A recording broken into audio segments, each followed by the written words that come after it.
الحمد لله رب العالمين والصلاة والسلام على أشرف الأنبياء والمرسلين وعلى آله الطيبين الأطهرين لا سيما بقية الله في الأرضين روحي وأرواح العالمين له الفداء واللعنة الأبدية على أعدائهم من الآن إلى قيام يوم الدين.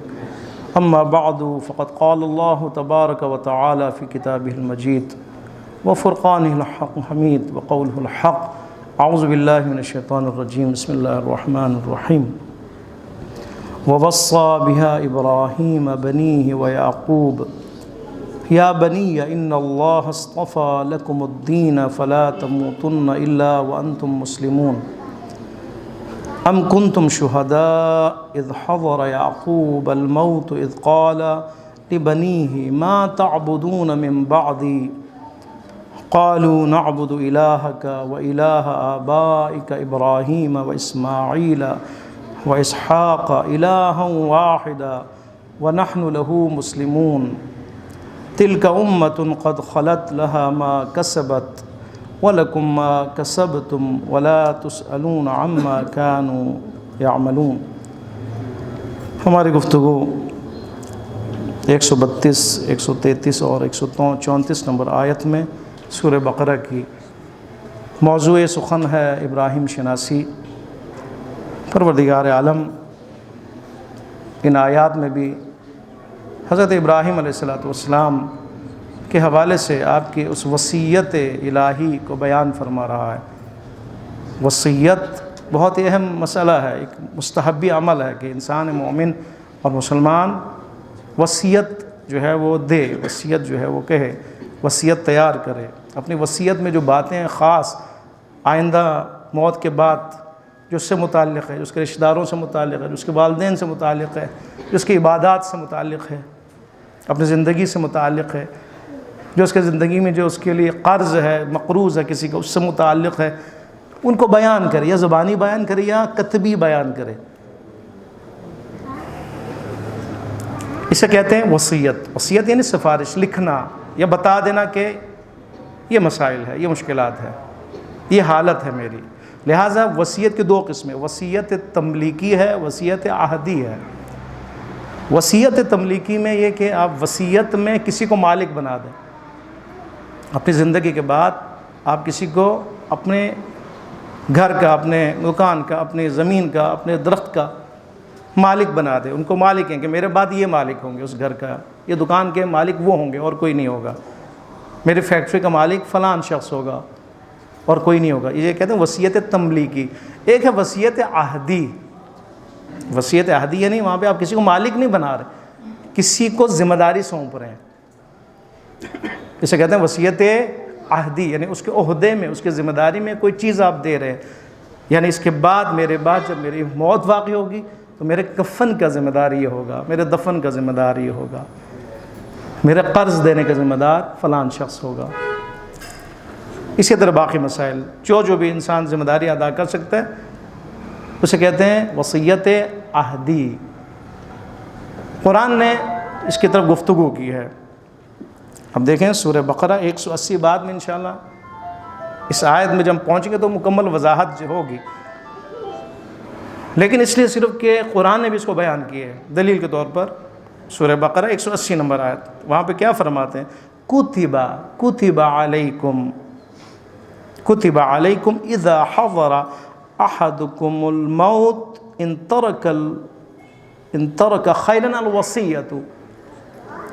تمہارے اوپر حکم دیا گیا، تمہیں حکم دے دیا گیا ہے کہ جب بھی موت واقع ہونے لگے، جب بھی موت کا وقت آنے لگے، احتضار کی حالت آنے لگے، جب مریض دیکھیں کہ اس کی حالت غیر ہوتی جا رہی ہے، موت کی طرف جاتا جا رہا ہے، بدن سوس، جسم سوس، ٹھیک ہے، ذہن نے کام کرنا چھوڑ دیا، جسم جو ہے وہ کمزوری کی طرف چلا گیا، اٹھنے کے قابل نہیں رہا، اب یہ حالت ہے، وہ نشانی ہے کہ جو موت کی طرف جانے کے لیے. فرماتے اس وقت جب کسی کی موت اس کی طرف آ رہی ہو، جو موت کی طرف جا رہے ہو، تو کیا کرے؟ تمہارے لیے ضروری ہے، یہ مستحبی ہے یہاں پر، کہ تم کیا کرو؟ وصیت کرو. اگر تمہارے پاس کیا ان ترک خیرن، اگر تم خیر کو ترک کر رہے ہو، چھوڑ کے جا رہے ہو. خیر سے مراد یہاں پہ مال ہے. للوالدین کس کو کرنی وصیت؟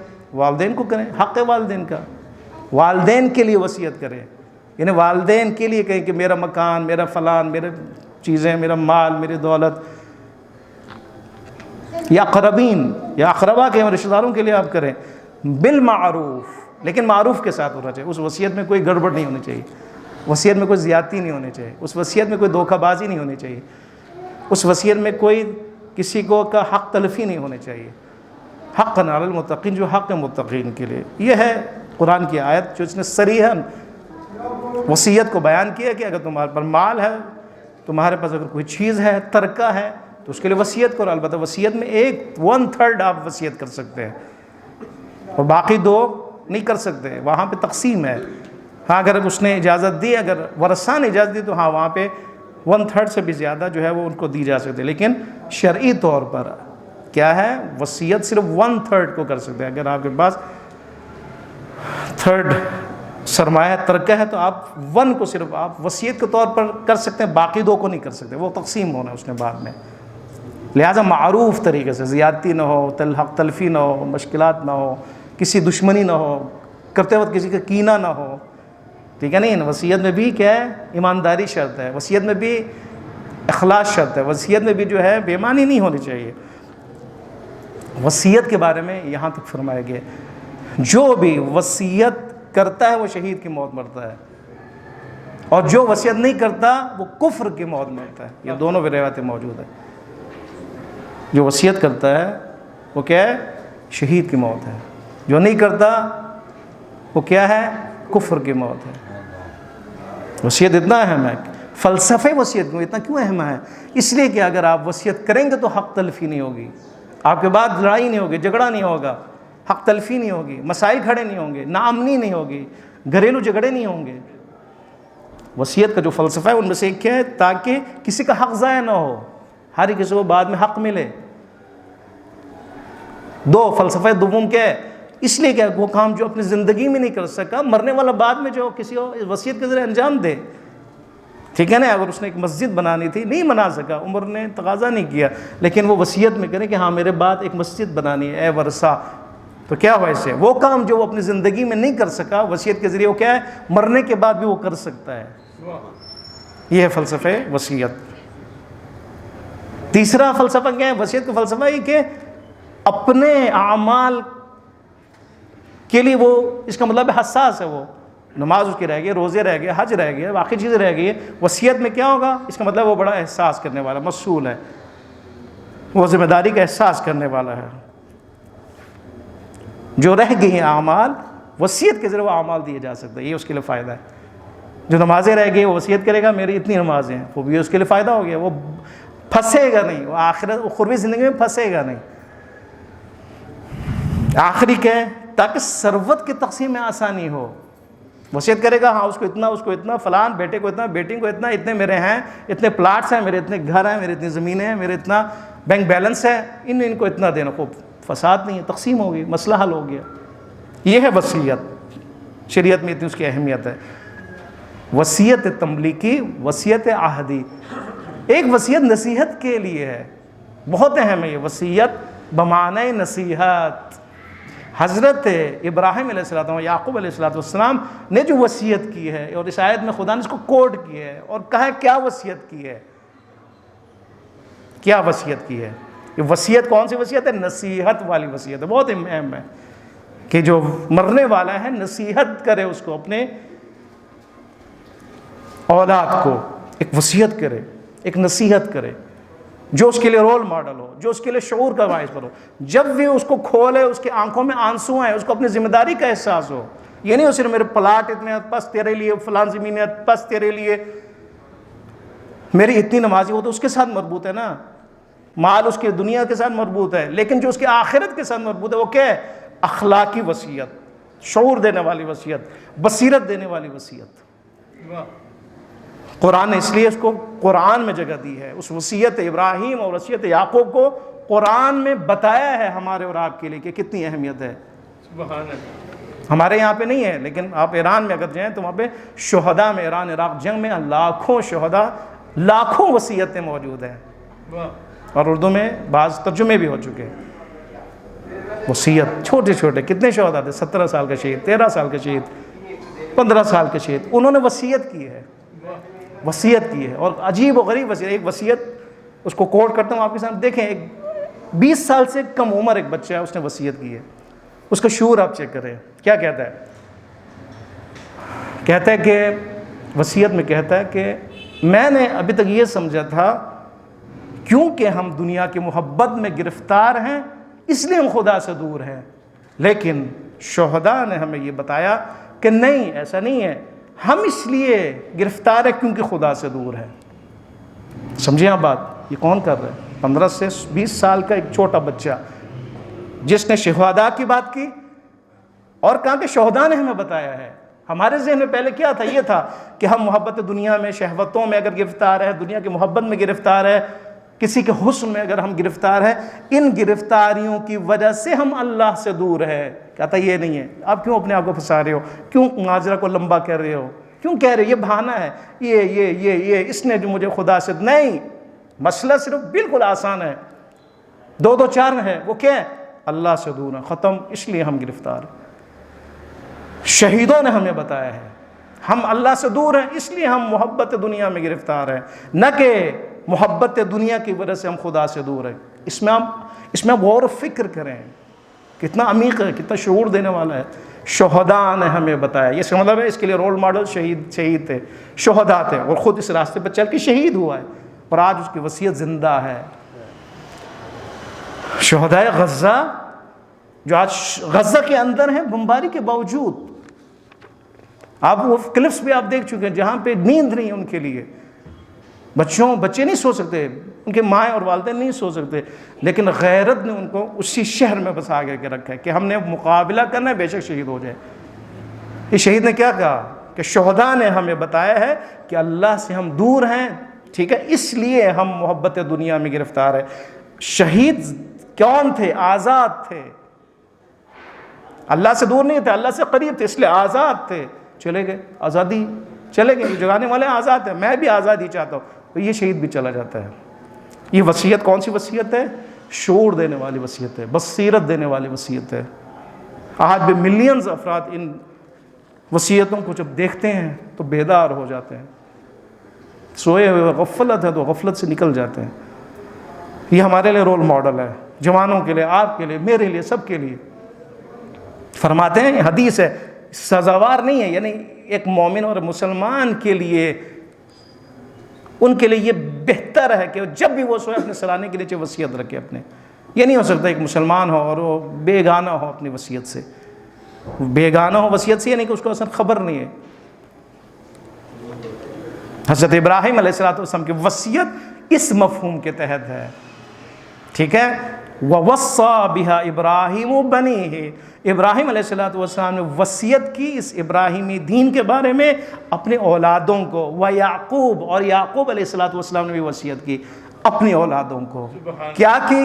یا بنی، اے میری اولادو، ان اللہ اصطفیٰ، خدا نے تمہارے لیے انتخاب کی ہے، لکم الدین، دین کو انتخاب کیے ہے. اللہ نے تمہارے لیے سسٹم کا انتخاب کیا ہے، تمہارے لیے نظام دینی کا انتخاب کیا ہے. فلا تموتن الا وانتم مسلمون، تم نے نہیں مرنا مگر مسلمان کی موت. کیا تعلق ہے ان دونوں میں؟ اللہ نے تمہارے لیے دین انتخاب کیا ہے، مت مرنا سوائے مسلمان کی موت. کیا ان میں آپس میں کیا تعلق ہے نا سوچنے کی بات. یا بنیہ، یا بنیہ، اے میری اولادو، وصیت کا جو ٹائٹل ہے، جو عنوان ہے،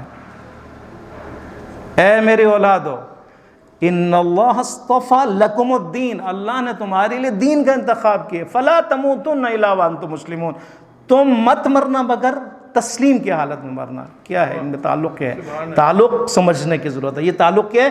تعلق یہ ہے کہ خدا نے دین کو ایک نظام کے طور پر انسانوں کو دی ہے، جس نے ابتدائی زندگی بلکہ قبل زندگی سے لے کر آخرت تک، اس کے مرنے تک ایک نظام انسان کو بتایا ہے. یہ ہے، یہ دونوں میں یہ تعلق ہے. یعنی دین نے انسان کو سلیقے زندگی سکھانا ہے، دین نے زندگی سے پہلے بتانا ہے کہ وہ جو آنے والی اولاد ہے اس نے کیا بننا ہے. یہ دین یعنی سوچتا ہے دین کی جو حدیں ہیں وہ کیا ہے، اس کی ولادت سے پہلے ہے. ایسا نہیں کوئی ولادت کے بعد ہے، ولادت سے پہلے ہے، یعنی شادی سے پہلے ہے. شادی سے پہلے بیٹی کیسی ہونی چاہیے، بیوی کیسی ہونی چاہیے، وہ عورت کیسی ہونی چاہیے، اس کا خاندان کیسا ہونا چاہیے، اس کا اخلاق کیسا ہونا چاہیے، اس کی عادتیں کیسی ہونی چاہیے، وہ باحجاب ہے یا نہیں، با ایمان ہے یا نہیں ہے. ہاں اس زمین کا انتخاب ہو رہا ہے، جس زمین میں نطفے نے ٹھہرنا ہے، اس بیج نے ڈلنا ہے. دیکھو کتنا اہتمام ہے دین کا کہ یہ جو اولاد آئے گی دنیا میں وہ کیسا ہوگا. اس زمین کا انتخاب کرنا، اس رحم کا انتخاب کرنا. پھر اس کے بعد شادی کے بعد بچہ دنیا میں. رحم کے جو 9-10 مہینے اس میں بھی دین نے ہمیں بتایا کیا کرنا ہے، تمہارے عادات کیا ہونے چاہیے، تم نے پڑھنا کیا ہے، تمہاری زبان کیسی ہونی چاہیے، تمہاری سوچ کیسی ہونی چاہیے. سوچ کا بھی اثر ہے اس بچے پر، اس نطفے کے اوپر، اس بچے پر. تمہارے سوچوں کا بھی اثر ہے، تمہارے اعمال کا بھی اثر ہے. ٹھیک ہے، جو تم قرآن پڑھتے اس کا اثر ہے. جب تم دعائے کمیل پڑھو گے نا، وہ ماں جو دعائے کمیل پڑھے گی اور باپ اس کے ساتھ بیٹھ کر دعائے کمیل پڑھے گا نا، اس کا اثر ہے. اگر وہ گانا سن رہا ہے اس کا اثر ہے، منفی اثر ہے. وہ غیبت اگر وہ کر رہی ہے ماں اور بیٹھ، اس کا اثر ہے. وہ بچہ سن رہا ہے، 4 مہینے کے بعد شعور ہے اس کے اندر، سنتا ہے. جس کے بعد آتا دنیا میں آذان اور اقامت. پہلے ہی دن اس کو اللہ کے اللہ اکبر سے آشنائی دی جاتی ہے. پہلے ہی دن اللہ کی وحدانیت سکھایا جاتا ہے. پہلے دن رسول اللہ کی رسالت سکھائی جاتی ہے. یہ دین ہے نا، دین نے ایک نظام دیا، کرنا ہے آپ نے، واجبات میں سے کرنا ہے آپ نے. تمہارے لیے دین کا انتخاب ہوا ہے، تم نے مرنا نہیں سوائے مسلمان ہونے، مسلمان کی موت، تسلیم کی حالت میں موت. اس کا تعلق یہ ہے کہ دین انسان کی پیدائش سے پہلے سے لے کر پیٹ سے بعد دنیا میں، اور دنیا کے بعد انسان کی آخرت تک، یعنی اس کے آخری موت کی حالت تک اس کو سسٹم دیتا ہے، اس کو نظام دیتا ہے. اور ایسا نظام دیتا ہے کہ اس نظام کی روح کیا ہے، یہ پورا جو نظام بن رہا ہے اس کی روح کیا ہے، آخر کرنا کیا چاہتا ہے یہ دین. یہ کرنا چاہتا ہے یہ عبد بن جائے اور تسلیم کی حالت میں آ جائے. بس تسلیم کی حالت میں آ جائے. ٹھیک ہے، یہ انسان آپ میں کیا کریں، تسلیم خم کرتے ہوئے نظر، دین الہی، دستورات الہی، قوانین الہی کے سامنے گردن جھکاتے ہوئے نظر آئیں. بے شک دشمن کے سامنے گردن کٹ جائے، لیکن جو گردن ہے جھکنا نہیں چاہیے غیر خدا کے سامنے، صرف خدا کے سامنے جھکے. یہ روح ہے، دین ہے، تعلیمات دینی ہے. یہ تعلیمات دین ہے، یعنی یہ دین ہمیں سکھاتا ہے کہ آپ نے کس حالت میں زندگی گزارنی ہے، کس حالت میں رہنا ہے، اور کس حالت میں تمہاری موت ہونی چاہیے. کس حالت میں تمہاری موت ہو جائے. کیوں فرمایا کہ اتنا اہم ہے کہ انسان دین کے انتخاب کرنے کے بعد مرے بھی دین کے ساتھ تسلیم کی حالت میں. آیت اللہ جوادی عاملی نے بہت اہم نقطے یہاں پہ بیان فرمائے. کیا فرماتے ہیں؟ 2 نقطے بتایا آپ نے، اور 2 نقطے کے بعد نتیجہ بتایا. غور طلب ہے. یہ کیا فرماتے ہیں؟ کیوں فرمائے کہ یہ ضروری ہے کہ انسان کی موت تسلیم کے ساتھ ہو، خدا کے سپرد اپنی زندگی کرتے ہوئے ہو، کسی شیطان اور ہوس کے مقابلے میں وہ ہتھیار نہ ڈالتا ہو. کیوں کہ اس لیے خطرہ ہے. خطرہ یہ کہ مسلمان تو ہم ہو گئے نا، لیکن مسلمانوں کا گناہ کیوں انجام دے رہے ہیں؟ کیوں ہماری آنکھیں آزاد ہیں؟ کیوں ہمارا دل آزاد ہے؟ ہر سوچنے کے لیے ہم تیار، ہر چیز دیکھنے کے لیے ہم تیار، ہر بات سننے کے لیے ہم تیار. ہے کوئی ریڈ لائن نہیں ہے. اس کا مطلب ہے دین راسخ نہیں ہوا ہمارے اندر، دین مضبوط نہیں ہوا ہمارے اندر. یہ ہے اصل میں، یہ بتانا چاہتے ہیں. اے میری اولاد، دین تمہارے لیے انتخاب ہوا ہے، تم نے مرنا ہے صرف مسلمان ہو کے تسلیم کی حالت میں. کیوں؟ اس لیے کہ دین کے انتخاب کے بعد دین کا مستقر ہونا، انسان کے اندر نافذ ہونا یہ ضروری ہے. ورنہ انسان متزلزل ہے، ورنہ انسان کچا ہے دینی اعتبار سے، ورنہ انسان کیا ہے، نالائق ہے، ورنہ انسان پھسلنے والا انسان ہے. دین کا انتخاب تو ہوا ہے لیکن دین کے بارے میں انجانا ہے، پھسل جاتا ہے. دین کبھی چھوڑ دیتا ہے، کبھی عمل کرتا ہے، کبھی وہ نماز پڑھتا ہے، کبھی جماعت میں آتا ہے، کبھی نہیں کرتا. کبھی وہ جھوٹ بھی بول لیتا ہے، اور بہت دفعہ وہ وعدے کرتا ہے اب میں جھوٹ نہیں بولوں گا. کبھی جو ہے وہ غیبت کرتا ہے، کبھی کہتا ہے اللہ اکبر میں نے اتنا بڑا گناہ کیا اب نہیں کروں گا.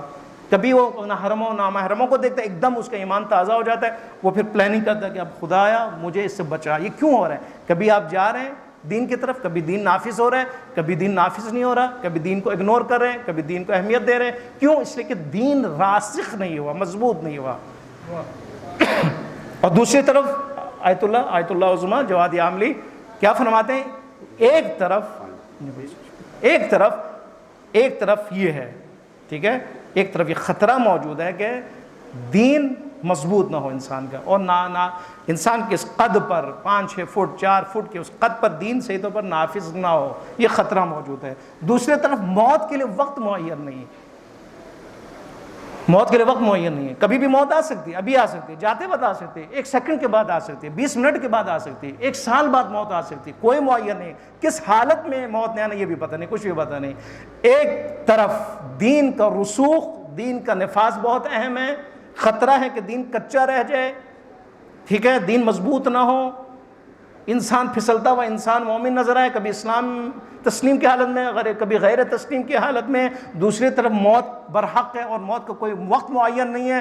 اس لیے فرمایا ہے, یاد رکھو کہ یہ دین کا نافذ ہونا تمہارے پر اتنا ضروری ہے کہ اس دین نے جو تمہیں سسٹم دی ہے, جو نظام دی ہے, نظام ہے جو عقیدہ تمہارے لیے نافذ کی ہے, دیا ہے تمہیں, اور اس کے بعد جو فروع دین میں جو عبادات تمہارے لیے دی ہیں, یاد رکھو اس کو مضبوط بنانا, اتنا مضبوط بنانا ہے اپنے آپ کو کہ آپ پھسلیں نہ, اور نہ پھسلتے ہوئے اس حالت تسلیم میں رہتے ہوئے مضبوط بن کر, مضبوط ہو کر, الہی بن کر, قرآنی بن کر, مہدوی بن کر, فاطمی بن کر تم نے اس دنیا سے جانا ہے. یہ ہے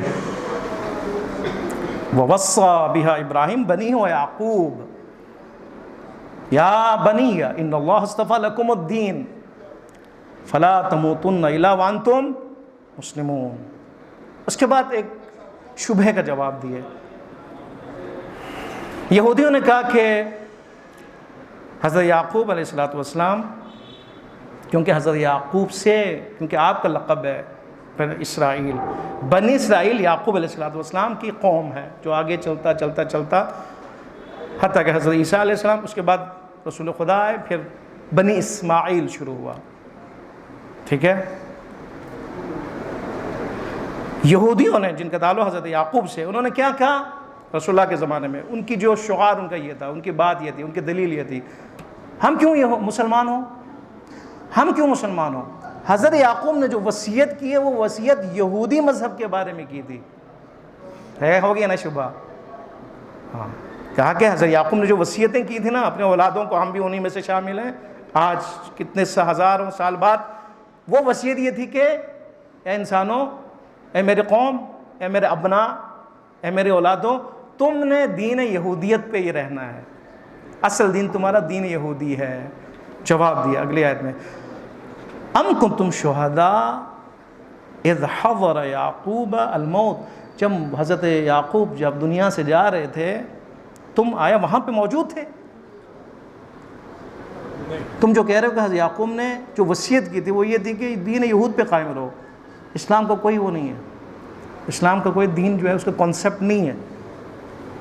آیا تم وہاں موجود تھے؟ تم نے خود سنا ہے, تم وہاں پہ حاضر تھے. دیکھیں قرآن نے کیسے جواب دیا, ام کنتم شہداء, آیا تم گواہ تھے, موجود تھے, آیا تم گواہ تھے, اذ حضر یعقوب الموت, جب موت حاضر ہوئی کہاں پہ, یعقوب کے پاس. یعنی کیا مطلب, حضرت یعقوب موت و حیات کے کشمکش میں تھے, احتضار کی حالت میں, وصیت کرنے والے تھے, یہ وصیت کر رہے تھے. آیا تم وہاں پہ حاضر تھے, اذ قال لبنیہ, جب یعقوب علیہ السلام نے اپنے اولادوں سے کہا, ما تعبدون من بعدی, میرے بعد کس کی عبادت کرو گے, کس چیز کی عبادت کرو گے. تم وہاں پہ موجود تھے؟ نہیں تھے موجود. تم کیسے تم آج یہ بات کر رہے ہو کہ دین یہود حق ہے, اسلام حق نہیں ہے؟ یہ تمہاری بات غلط ہے, یہ جھوٹ ہے. قالوا نعبد الہک و الہ آبائک ابراہیم, پھر انہوں نے کوڈ کیا کہ انہوں نے جب پوچھا کہ کس چیز کی عبادت کرو گے, اب کس چیز کا ہے, حسین فرماتے نہیں کہا کس کی, اس کا مطلب وہاں پہ بت پرستی عام تھی, ٹھیک ہے. کس چیز کی کہا یعنی بت پرستی عام تھی, اور اپنی اولادوں سے ان کا ذہن جاننا چاہا کہ دیکھیں یہ آیا ان کے ذہن بت پرستی کی طرف تو نہیں ہے, کس چیز کی تم عبادت کرو, من بعدی, میرے بعد. قالوا, کیا کہا, نعبد الہک و الہ آبائک ابراہیم و اسماعیل و اسحاق. اے یعقوب,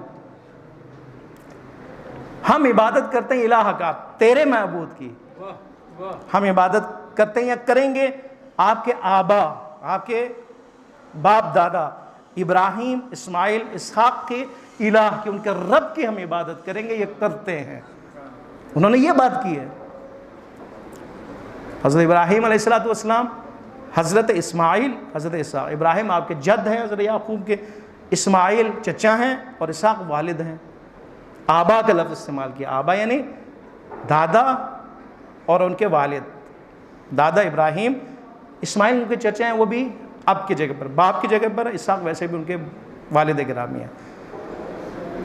ہم آپ کے جد ابراہیم، آپ کے چچا اسماعیل اور اپنے والد اسحاق کے الہ کی عبادت کریں گے آپ کے بعد، الہ واحدہ، ایک الہ کے طور پر، توحید، دیکھیں توحید کا اعلان کیا، ایک الہ کے طور پر، دو نہیں، تین نہیں، بتوں نہیں، بتوں کی طرف نہیں جائیں گے، ایک الہ جو ابراہیم کا بھی الہ ہے، جو اسماعیل کا بھی الہ ہے، جو یعقوب علیہ السلام کا الہ ہے، ہم ان کی عبادت کریں گے۔ وَنَحْنُ لَهُ مُسْلِمُونَ، اور ہم ہمیشہ سر تسلیم خم رہیں گے۔ یہ اعلان ہے، شبہ دور ہوا۔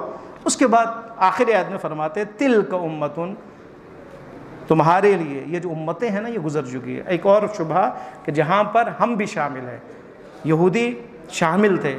یہودی کیا کرتے تھے؟ یہودی کہتے تھے کہ ہمارے ابراہیم علیہ السلام ہیرو ہیں، ہمارے آبا ہیں، سب کچھ ہیں، ہمیں عبادت کی ضرورت نہیں ہے، ہمیں جو ہے کسی چیز کی عبادت اور کسی پرستش کی ضرورت نہیں ہے، ہمارے گناہ معاف کر دیے جائیں گے ان کی وجہ سے۔ فرمایا کیسے؟ کہتے ہیں نا ہمارا تعلق حسین سے ہے، بے شک نماز مت پڑھو، کوئی ضرورت نہیں ہے، حسین نے نماز پڑھ لی ہے نا۔ نعوذ باللہ بعض کیا کہتے ہیں؟ علی علیہ السلام مسجد میں شہید ہوئے، ہم نماز نہیں پڑھیں گے، ہم اس مسجد میں نہیں جائیں گے جہاں پہ علی شہید ہوئے۔ لا حول ولا قوہ۔ کیا فرماتے ہیں؟ یہ ایسا ہونا چاہیے۔ اس آیت نے، آیت نمبر 134 بقرہ نے کیا کہا؟ تمہارا حسین کے ساتھ جو تعلق ہے نا وہ دعویٰ ہے، صرف تمہارا حسین کے ساتھ، ان کا ابراہیم کے ساتھ جو تعلق ہے وہ مکتبی تعلق ہونا چاہیے، نہ اس کے رشتے اور خون کی حیثیت سے، ورنہ نوح کا بیٹا بھی کیا رشتے میں خونی رشتہ تھا، لیکن قرآن نے کیا حکم دیا؟ انہ لیس من اہلک، یہ تمہارے اہل میں سے نہیں، رشتہ دار ہی نہیں ہے۔ کیوں؟ اس لیے کہ تمہارا مکتب، اس کا مکتب جدا ہے، خون ایک ہے صرف۔ اصل رشتہ مکتبی رشتہ ہے، آئیڈیولوجیکل رشتہ ہے، جو سب کو جوڑے رکھتا ہے، جو فلسطینیوں کو جوڑے رکھتا ہے، جو لبنانیوں کو جوڑے رکھتا ہے، جو پاکستانیوں کو فلان سے جوڑے رکھتا ہے، جو ایک واحد امت واحد بنا دیتا ہے اور طاقتور بنا دیتا ہے۔ اصل یہ ہے مکتبی رشتہ، جوڑ، تعلق، نہ کہ صرف زبانی حد تک کہ یہ میرا رشتہ ہے، یہ میرا ابراہیم میرا دادا تھا، فلان میرا چاچا تھا، فلان میرا تایا تھا، تمہارے سے کیا تعلق ہے؟ تم اپنا عمل بتاؤ، تمہارا عمل کیا ہے؟ یہاں بھی یہ فرماتا ہے تِلْكَ أُمَّةٌ قَدْ خَلَتْ، یہ وہ امتیں ہیں، ابراہیمی امت، اسماعیلی امت، اسحاق کی جو امتیں ہیں، ان کے چاہنے والے، وہ گزر گئے ہیں، ان کی بات نہیں کرو، وہ گزر چکے ہیں۔ صرف فخر نہیں کرو ان کے اوپر۔